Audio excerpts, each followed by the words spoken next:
Hello out to all you wonderful people. This is Andre, the Game Idea Guy. Thank you once again for lending me your time and your ear listening into another Game of Thoughts discussion. And I'm going to be talking about Nintendo and accessibility. Now, there was a recent situation with a weapon or item that dropped in Splatoon 3 that reasonably causes people with color blindness and people who are photosensitive issues. Now, understanding that color blindness and photosensitivity are rare issues for people to have. They're rare disabilities, even among a planet of billions of people. That still accounts for a lot of people. Now, bear with me for a moment. I'm going to go over some data. It is fairly recent. Not all of the numbers come from the same year. Generally, my range here is 2021 to 2023. But because of the fact that the timeline between the totals is so close, just bear with me, because I'm going to use at least what relevant data I could find to kind of just make a point. Just to make a point and get some stuff out there for people to understand.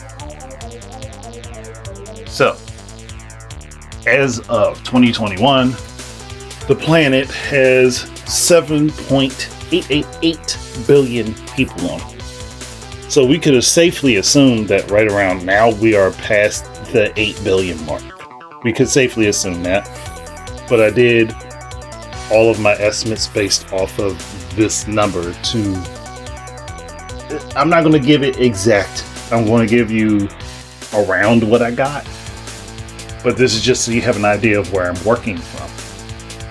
All right.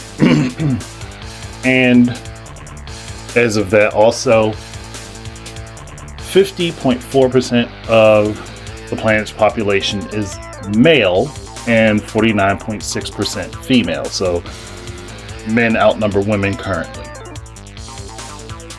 The total, using this percentage, total number of men is going to be 3.975 billion people. And total number of women is going to be 3.912 billion people. Colorblindness among people, 1 in 12 for men, so that's around 8%.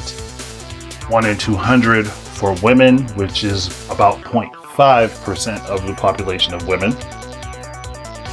And people in total is around, currently I believe it looks like 1 in 23. Is just based off of adding the totals for the number of blind men, colorblind men and colorblind women together versus the total of the population that I have available.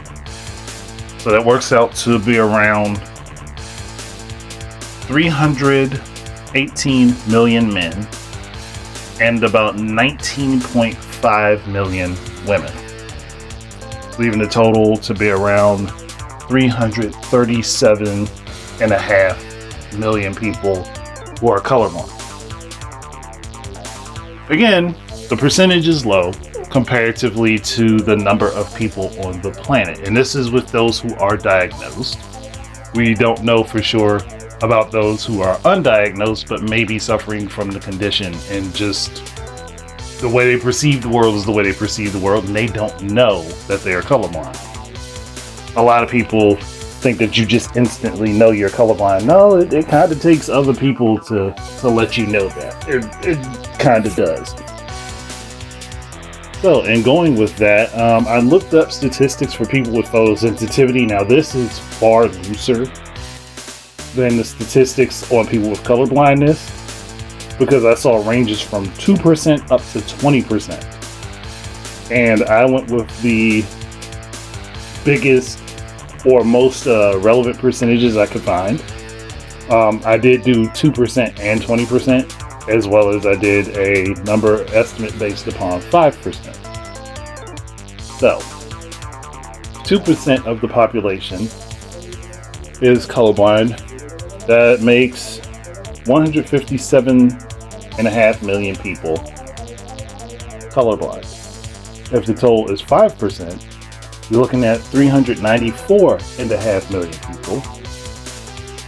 And if the total is 20%, which is just times 10 of 2%, you are looking at 1.5 billion people who are potentially photosensitive. And this usually it's like people who have sensitivity to like a lot of bright flashing lights and colors and things, like color changes and stuff like that. And I don't think it's confirmed that just because someone has photosensitivity that they will get seizures, but it can lead to seizures, headaches, and things of that nature, and can be an impairment on the person that is viewing whatever material has flashing or brightly colored changing lights.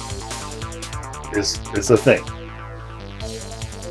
Now, the total number of people who play video games who have played or play video games as of 2023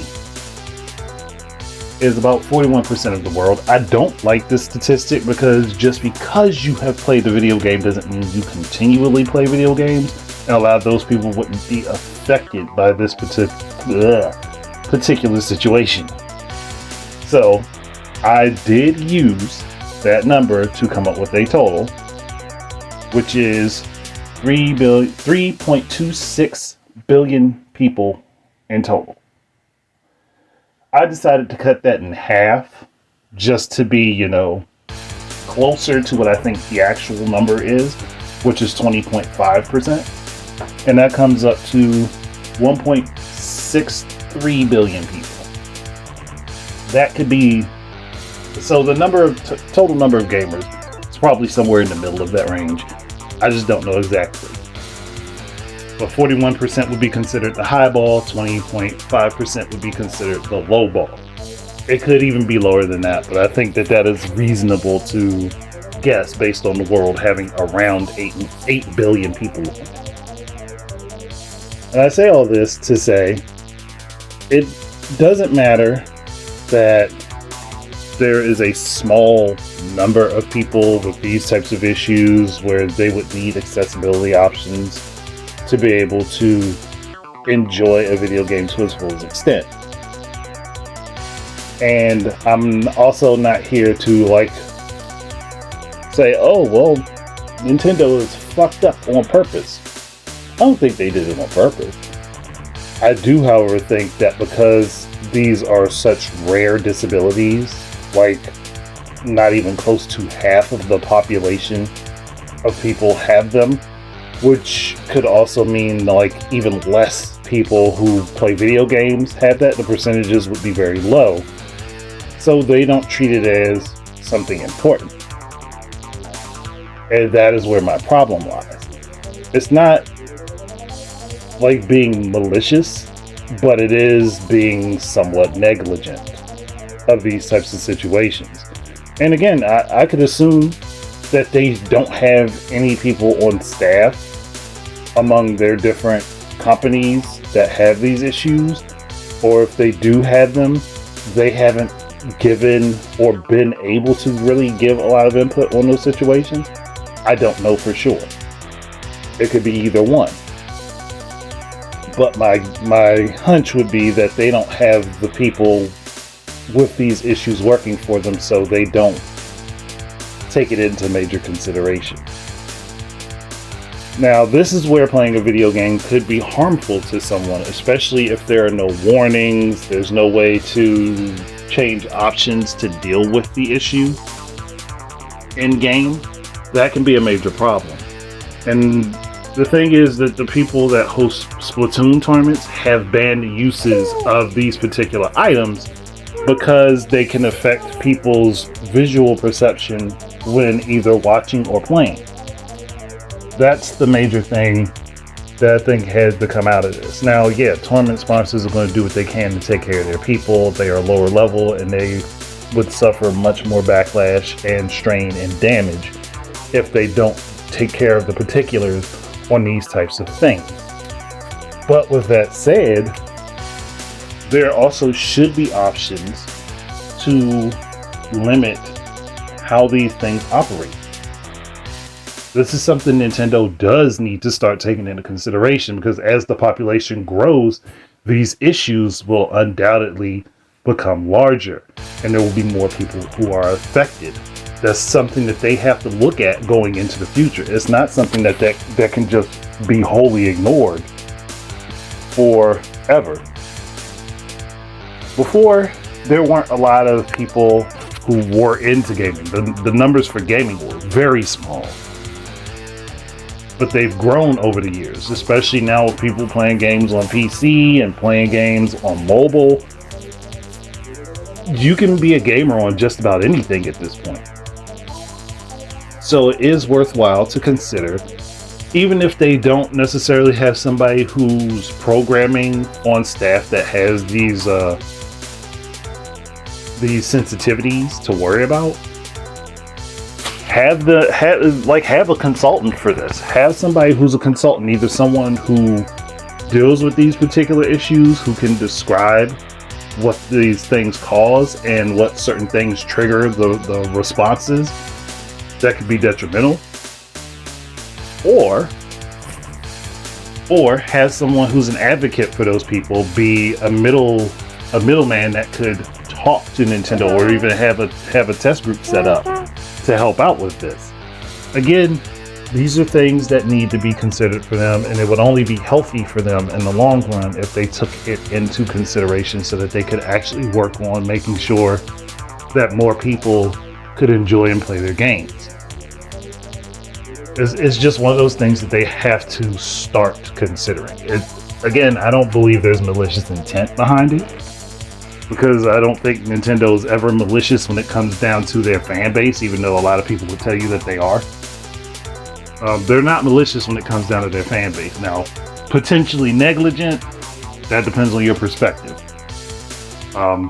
Because I could be considered negligent for playing certain video games on my channel, and I've done it before. I've given warnings when I've realized that something has a lot of bright flashing lights on it. But there are times I'm pretty sure there are times that I forgot and didn't even know something was going to be brightly flashing, or it just didn't cross my mind when I decided to process and upload the video. So again, it depends on your perspective. I do think, however, it would be good for Nintendo to have people ready to help out with these things. Hell, it would be even great for Nintendo to come out with their own accessibility controller for people who may have issues with their hands. These are things that I think that they would benefit from having people on staff to consider. It's not going to hurt them in the long run, unless these people start running around trying to play identity politics with the company. Then it could be a problem. But if you have somebody who's genuinely interested in the medium, and they're just like, oh, I would love to see these types of people be able to play these games because they enjoy your characters, they enjoy your worlds, they enjoy your stories, that can only be positive for them. So it's one of those things where I look at it, I'm like, yeah, Nintendo has dropped the ball on this. Anybody could see that. They have dropped the ball on this. Again, don't see malice in it. I just think that they haven't been paying enough attention. And that's honestly a fair assumption to make. That is honestly a very fair assumption to make, because it's hard to determine that, hey, Nintendo, do you guys think about people being colorblind when you create your games? And I doubt they do, because they're more focused on creating what they deem to be a fun and interesting experience. So of course they're not sitting here thinking about all of the little intricacies that could come up. You kind of need other people to help them with that, or to say something for them to see it. Now, hopefully this means that something happens with Splatoon, and that they start to roll out like patches and updates to add in a filter for those things. But there's no way to know for sure, and I'm not going to hold them to that because I don't expect it unless it becomes that large of an issue that they have to. The big problem is with the population of people being very small for these issues, and there being crossover between these issues, not necessarily going to be the case.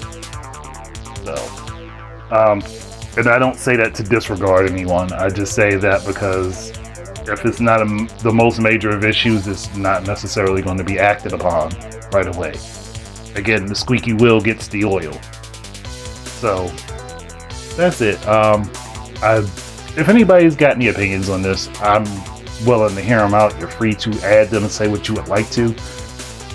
Go ahead and do that in the comments or wherever you're listening to this, because I know different platforms have different ways for you to communicate with the person speaking. But go ahead and do that. Otherwise, thank you guys very much for listening in. Keep your eyes and ears out for more stuff from me. And until the next time, enjoy your game. Peace out. This is Andre, the Game Idea Guy, and I'd like to thank you once again for tuning in. If you would be interested in supporting my efforts in content creation, please head on over to Amazon and look up The Game Idea Guy Presents Gaming Word Search, and you will find both Volume 1 and Volume 2 up for sale. Thank you very much once again, and I hope to be able to create more content for you in the future. Peace out.